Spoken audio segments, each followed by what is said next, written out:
Hi, Nikhil. Hi, Heather. Why have you made a loss when Qantas has made a profit of $1.7 billion? Yeah, look, it's a tough result for us, but not unexpected, and we'd signaled it. Three things driving that result. One is our ongoing grounded aircraft challenge that we've had because of the engine issues. Mm-hmm. The second is softer than expected demand recovery, particularly here domestically for us in New Zealand. And the third is rising costs. Some of those costs are related to the engine issues, some inefficiencies in the business. A lot of them relate to costs around accessing spare parts for our aircraft. And as you know, and I've spoken about it a fair bit, fees, levies, and landing charges, which are inflating above CPI at quite a significant rate. So really, that's what's driving the current result. But as I said, it's not unexpected, and we have signaled it. What is it going to take to turn this around? What do you need to do? Yeah, look, that's a good question. There are sort of three big buckets of things that we're already doing. The first is getting our aircraft back flying. We have 8 aircraft parked up, and, you know, we've been dealt an unlucky hand as far as that's concerned. We have 2 engines on both our narrow bodies and wide bodies that have issues, global issues. We're one of 2 airlines in the world that are exposed to this issue, as in ANA in Japan. But we've had a bit of a breakthrough. So Rolls-Royce, the fix that they've finally put into those engines seem to be working. We're going from about 850 cycles or takeoffs and landings to about 2 to 2,500. That's a very marked improvement. On Pratt & Whitney, over the last couple of months, we've negotiated a pretty good deal where we get 2 of our aircraft back from them so we can fly those. So by the end of this year, off that 8 aircraft that are currently grounded, 4 of them will be back up and flying again. This is also the same period where we get finally the 2 new 787s delivered. These are meant to have been delivered in 2022, so we've been waiting for them for a while now. And so having those aircraft back means for the first time in 6 years, we can start thinking about growth. And for an airline like us, growth is everything. We do need to grow to make sure we can distribute the fixed costs we have.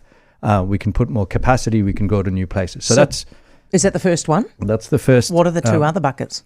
The second thing is, in my first week, I've asked the business we're basically doing a strategic reset. So we're reviewing all parts of the business. Does that mean you're reviewing routes? We are. Would you, if you found that there are routes that are unprofitable, and there are definitely routes that are unprofitable, yes, do you want to cut them? Well, we run a full service network. So every full service airline in the world has a spread of routes as far as profitability is concerned. So we look at individual profitability of individual routes, but we also look at the network effect of having that route in place. Does it feed another more profitable route, etc.? Yep. But by and large, we'll be taking a look at every route and making sure that as a network, the whole thing hangs together. Are you prepared to cut routes, Nikhil? We do that as general course of business all the time, and we'll continue to keep doing that, as any airline needs to. Okay. Yes. You've got your hand like you want to say something else? Well, the other thing I think that's very important, and you and I have talked about this previously, and that's the third bucket, is, Air New Zealand does well when we fulfill one fundamental promise we have for our customers, which is punctual service. So a lot of focus is going into making sure that our operational performance is really where it needs to be. Good, because that's your point of difference with Jetstar. Totally. Has David Seymour got a point here when he says go woke, go broke? Have you guys got yourself a little too distracted by all that kind of nonsense? Look, I get it. It's politics. No, it's not politics, Nikhil. It's a customer experience.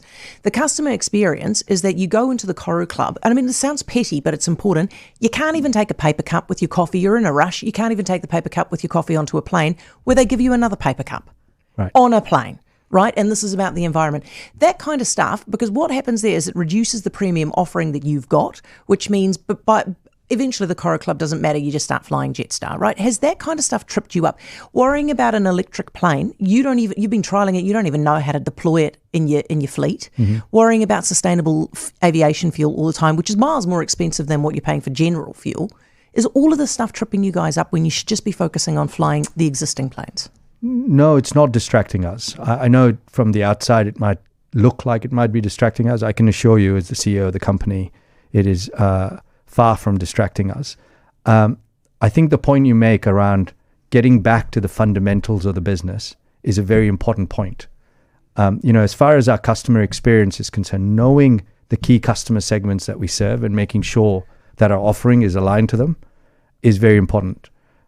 We are world-renowned for our uniquely Kiwi service, and we are great at it.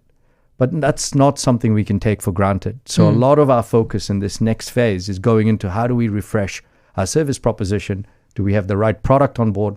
That's why coming into this role, I've also extended that retrofit program where we're putting new seats and new galleys and new screens and so on, also into our 777 product.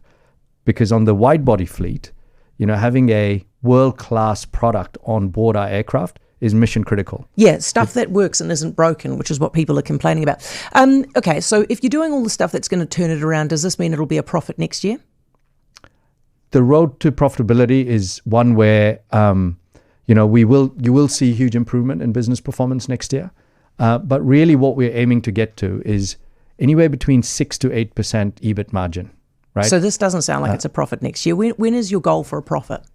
Well, we will start to be profitable from next year if everything goes to plan. And, we are working in an environment where we don't control all of the variables. That's why you see me advocating as often as I do for a fair, affordable, future-fit aviation system for New Zealand, for example. So those things we don't control ourselves, and we can't pass all of those costs on to our customers. So we do need everyone around who participates in this system to tighten their belts and make sure that we do have the right aviation system settings. That said, we think that over the next 2 to 3 years, we're well on our path to recovery. One of the key reasons I say that so confidently is for the first time in 6 years, we've got new aircraft coming back into the fleet and we're solving engine issues. Trust me, every one of my 11,500 colleagues have been waiting for the day where we stop talking about engine issues. We're sick and tired of it.